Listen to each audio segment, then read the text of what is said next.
Great, good morning.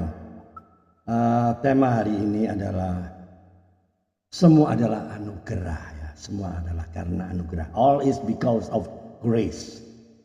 Shalom teman-teman sahabat rohani yang saya kasih di dalam Tuhan ya.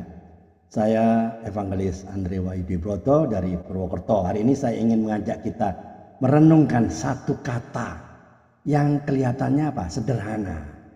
Tapi sesungguhnya mengandung kekuatan yang luar biasa. Apa itu? Anugerah. Alright, welcome back in this Andre Cyber Channel, my quality time with Jesus.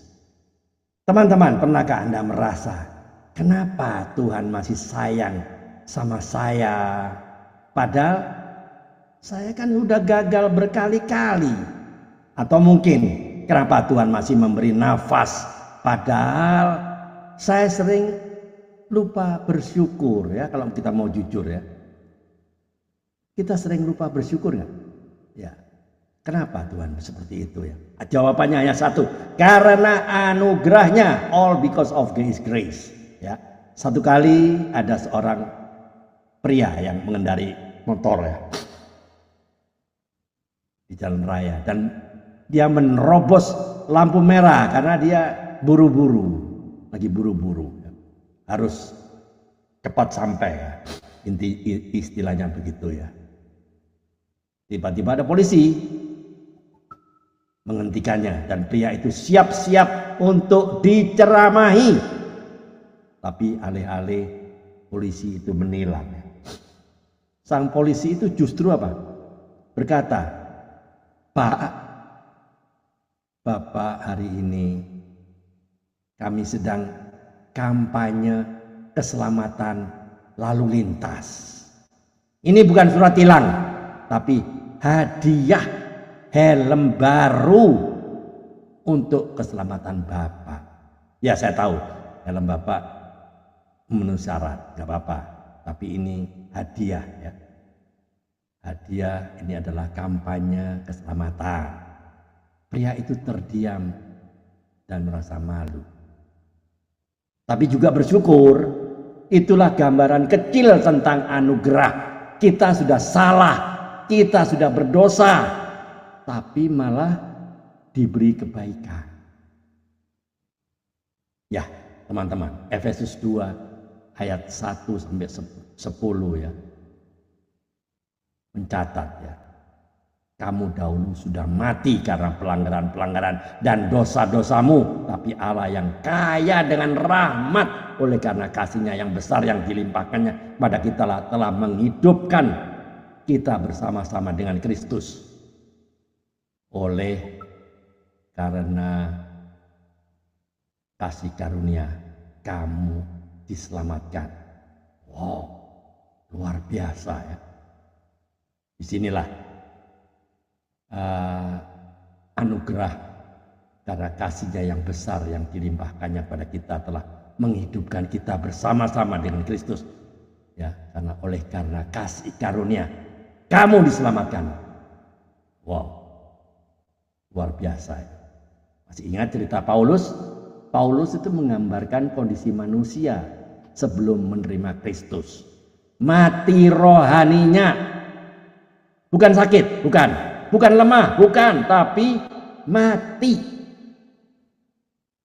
Dan orang mati tidak bisa menolong dirinya sendiri. Kalau bukan karena anugerah, kita tidak mungkin hidup.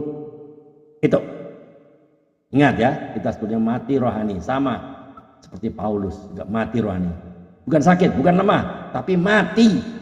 Dan orang mati tidak bisa menolong dirinya sendiri. Catat itu. Mari kita lihat satu contoh nyata ya, Rasul Paulus. Dulu namanya siapa? Saulus, penganiaya jemaat, pengikut Kristus, pembunuh orang Kristen. Tapi Tuhan telah tidak memilih untuk menghukum Paulus tadi. Melainkan Paulus ditemui Tuhan di jalan ke Damsyik. Yang menjatuhkannya dan memanggilnya untuk menjadi alatnya. Itu anugerah. Tuhan bisa saja menghancurkan Saulus on the spot ya, bisa menghancurkan Paulus di tempat itu, bisa. Tapi yang Tuhan lakukan justru mengubah musuh menjadi pelayannya.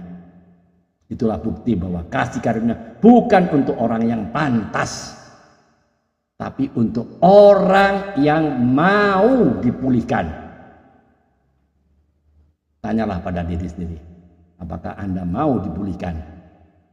Apakah Anda orang yang pantas? Enggak pantas kita.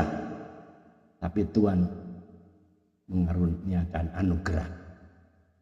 Saya pernah dengar kisah lucu seorang ibu di gereja ya. Setiap kali kebaktian dia selalu berdoa. Cukup keras ya. Ya Tuhan, tolong anak saya yang bandel itu. Sentuh dia, ubah dia.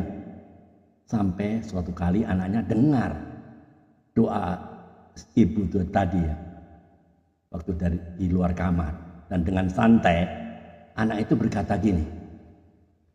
Bu, kalau Tuhan mau ubah saya, bilang aja sama saya. Nggak usah tiap minggu diumumin di gereja. Dengan nada mengejek si anak tadi.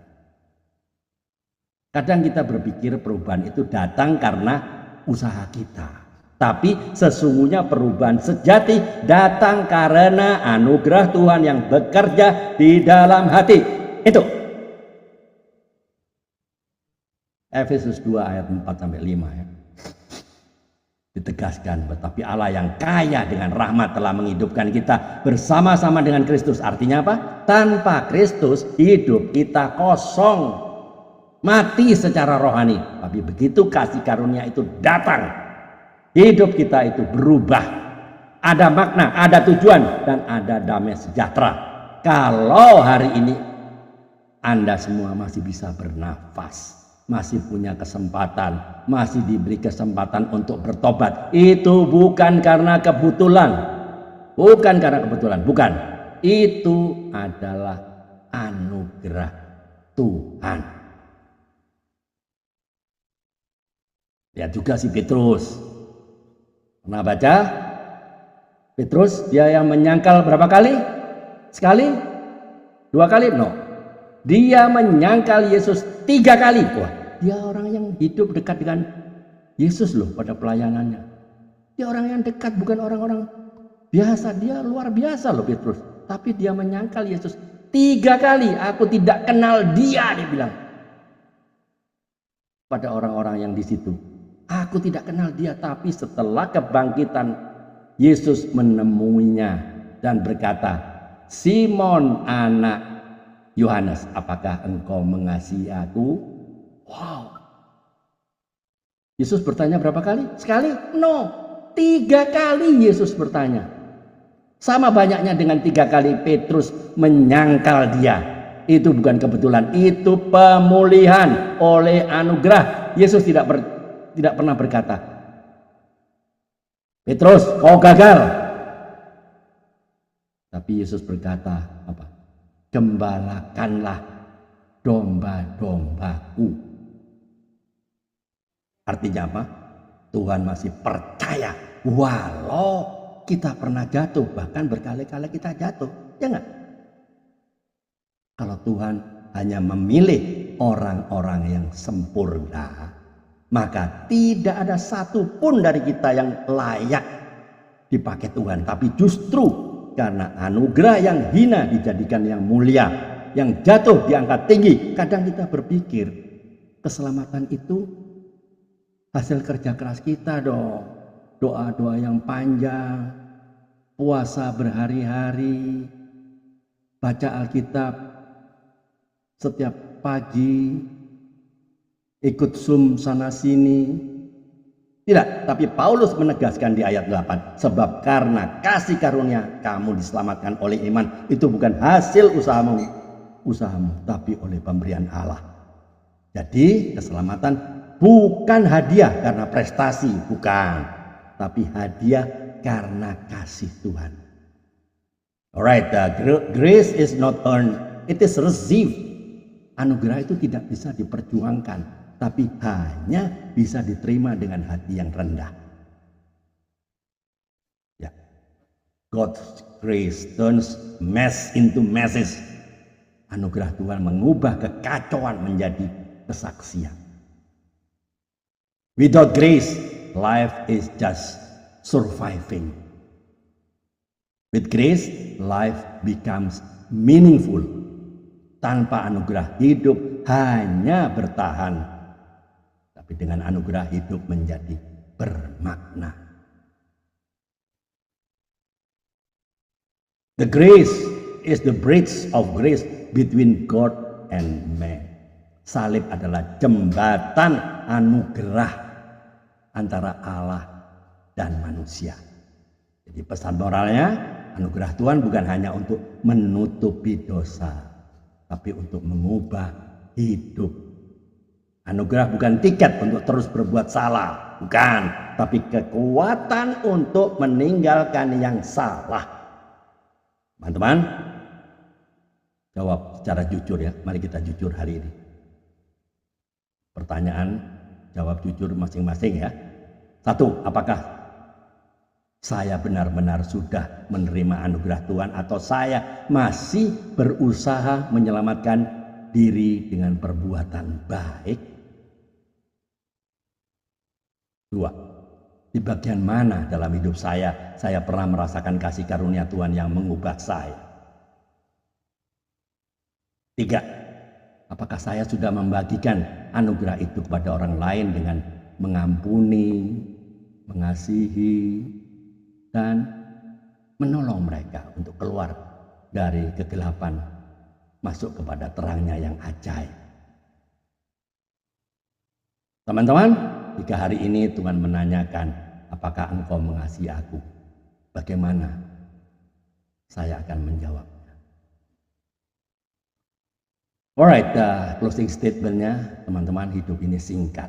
Kita bisa kehilangan banyak hal, harta, kesehatan, jabatan, tapi jangan sampai kita kehilangan anugerah Tuhan, karena di sanalah keselamatan, pengampunan, dan kehidupan kekal. Jangan sombong karena bisa melayani, karena itu pun juga anugerah. Jangan minder karena pernah gagal. Semua kita kan pernah gagal. Omong kosong kalau kita nggak pernah gagal. Jangan minder karena kita pernah gagal, sebab anugerah itu lebih besar dari kegagalan Anda. Seperti yang dikatakan Paulus, kita ini buatan Allah, diciptakan dalam Kristus Yesus untuk melakukan pekerjaan baik. Artinya apa? Kita bukan hasil kebetulan, tapi itu mahakarya anugerah Tuhan. Kita adalah masterpiece, mahakarya anugerah Tuhan. Amin. Tuhan Yesus yang penuh kasih, terima kasih untuk anugerah-Mu yang begitu besar. Kami sadar tanpa Engkau kami mati dalam dosa, tapi oleh kasih karunia-Mu kami dihidupkan. Ajari kami untuk hidup bukan karena kekuatan sendiri, tapi karena kasih karunia yang memampukan. Jadikan hidup kami kesaksian tentang betapa besar anugerah-Mu. Di dalam nama Tuhan Yesus kami berdoa dan mengucap syukur. Teman-teman, jika video ini, YouTube ini memberkati Anda, tolong bagikan pada teman-teman lain agar banyak orang yang diberkati, banyak orang-orang yang bersadar, banyak orang yang bertobat. Keep on fire, keep on moving. Tiada hari tanpa bersaksi tentang Kristus, tiada hari tanpa memenangkan jiwa. Ayo, keep on fire, save the lost at any cost. Selamatkan yang terhilang berapapun harganya. Ayo, mikir. Tuhan Yesus memberkati. Amin.